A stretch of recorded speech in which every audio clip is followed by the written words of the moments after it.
Boa noite. Depois de mais de 3 meses e meio de guerra no Oriente Médio, a sexta-feira marcou um avanço que ainda não tinha sido visto nas negociações entre Estados Unidos e Irã. Um certo otimismo de ambas as partes foi divulgado em mensagens e declarações ao longo de todo o dia, dando assim uma esperança de que o conflito iniciado em 28 de fevereiro tenha um fim. O que começou com americanos e israelenses bombardeando o território iraniano se estendeu para o Líbano, tendo como alvo Hezbollah. E a resposta do Irã levou terror aos vizinhos no Golfo Pérsico. Terror e prejuízos bilionários. Ainda é preciso saber o que esse acordo detalha, como a garantia de reabertura do Estreito de Hormuz e uma passagem segura dos petroleiros. O que será feito com urânio enriquecido localizado no Irã?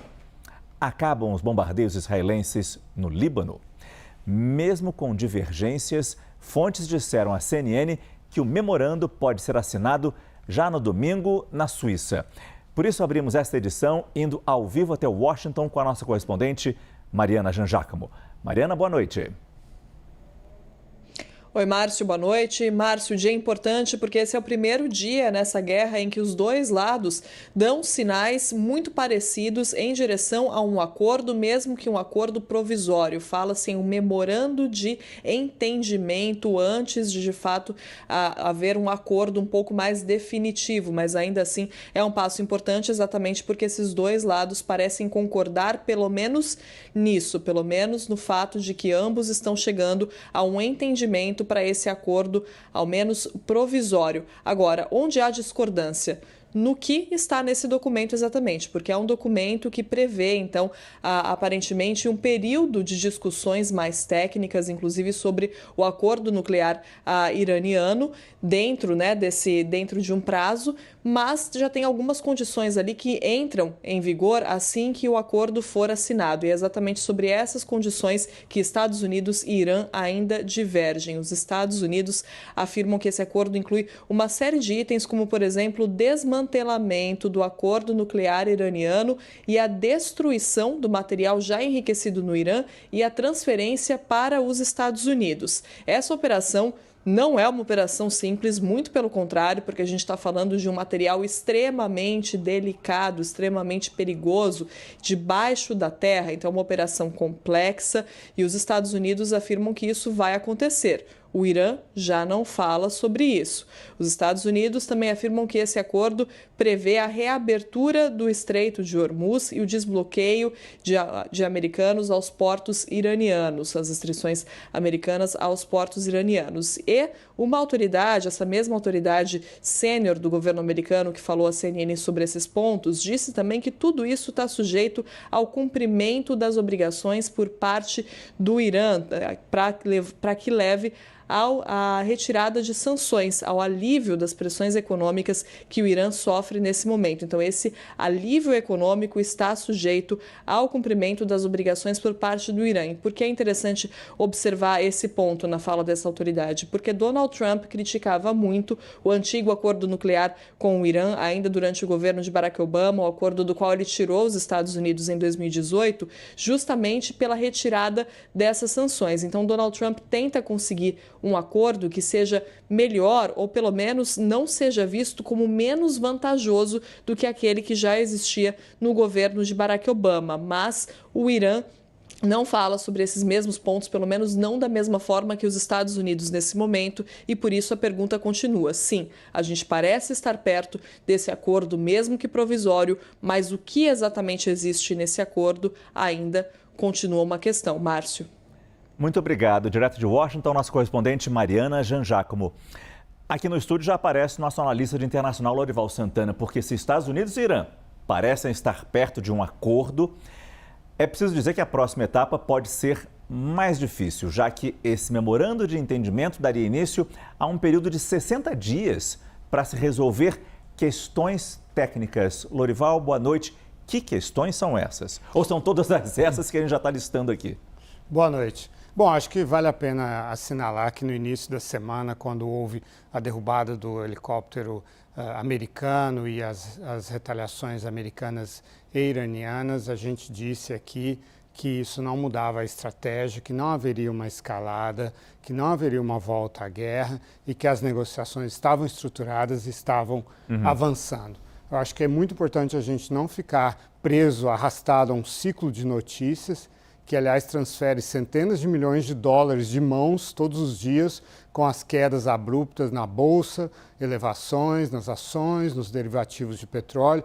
Aliás, seria interessante a SEC lá nos Estados Unidos investigar se não existe inside trading nisso, porque é absurdo o fluxo, mas a gente está conseguindo ter clareza aqui do processo. E o processo é esse, é um memorando de entendimento, não é um acordo formal, então é um primeiro passo apenas e ele é construído simplesmente na ideia de abrir o Estreito de Hormuz, manter por mais 60 dias o cessar-fogo e haver um desbloqueio de recursos do Irã, talvez de 10 a 20 bilhões de dólares, talvez de bancos de Dubai, dos Emirados Árabes Unidos. Tem havido visitas recíprocas de funcionários emirates e iranianos a Abu Dhabi e a Teherã. Esses que são países bastante adversários. Os Emirados se tornaram um aliado importante de Israel que não deseja esse acordo. Mas o Emirado foi muito castigado, principalmente Fujairah, aquele porto que é um complexo, um terminal que escoa o petróleo para fora, para o Golfo de Omã, foi atingido muitas vezes pelo Irã e esse é uma espécie de dinheiro de proteção que os Emirados vão dar para o Irã e isso já está aparentemente negociado. O que falta resolver?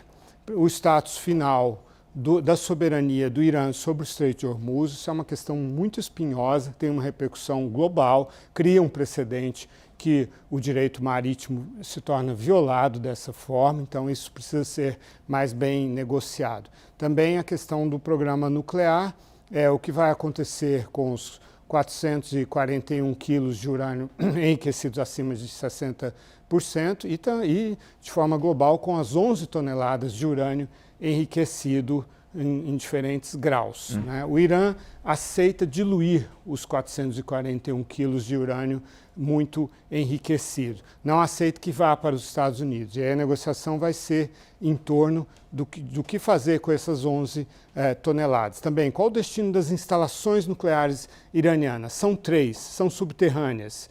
E essa é uma crítica do Trump ao acordo firmado pelo Obama, que elas foram mantidas com pouca visibilidade na visão dele para os inspetores da Agência Internacional de Energia Atômica. Um caminho seria manter apenas uma ainda em capacidade de funcionar dentro de 10 ou 20 anos, a moratória está sendo ainda discutida, e trazer os equipamentos, as centrífugas para a superfície, para que tenha mais visibilidade de inspeção.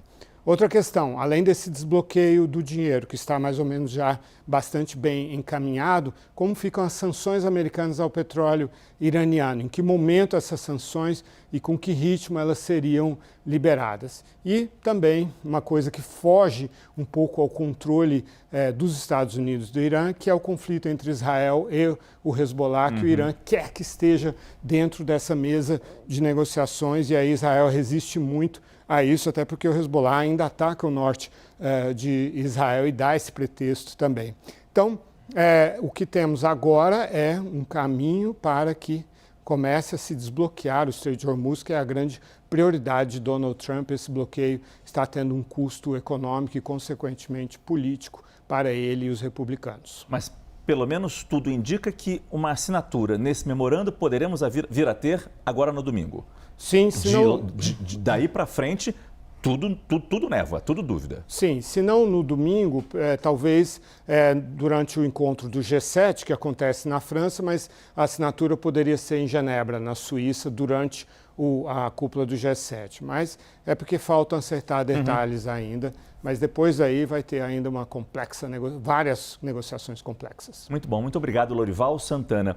Agora, para a gente entender os impactos da guerra no mercado financeiro, eu estou chegando aqui para o lado para conversar com a nossa analista de política, Lucinda Pinto, que vai nos informar como fecharam os negócios. Mas, a Lucinda, o Lorival falou que a SEC americana, que é equivalente à nossa CVM, xerife do mercado financeiro, como a SEC deveria estar atenta, nesses mais de 3 meses de guerra, a essas indas e vindas que estariam fazendo, além da nossa ansiedade se a gente vai chegar a um acordo de paz ou não nessa guerra, muita gente ganhar dinheiro lá nos Estados Unidos com esse sobe e desce de ações.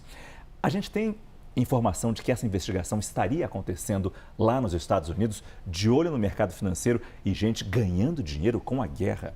Olha, Márcio, boa noite a todos. Certamente tem bastante gente ganhando dinheiro e certamente deve ter gente mais próxima ali ao mundo das informações, né? A gente Essa sabe... é a grande suspeita. Essa é a grande questão. Então, certamente tem informações muito desencontradas aparecendo e influenciando os mercados. Então, é muito possível que se descubra ou se observe ali alguma coisa estranha, né? Diferente. Mas isso não é hoje um tema por aqui. Isso não tem exatamente impactado ou chamado muito a atenção dos investidores. No Brasil, a gente não tem nada, obviamente, estamos bastante distantes disso tudo, embora...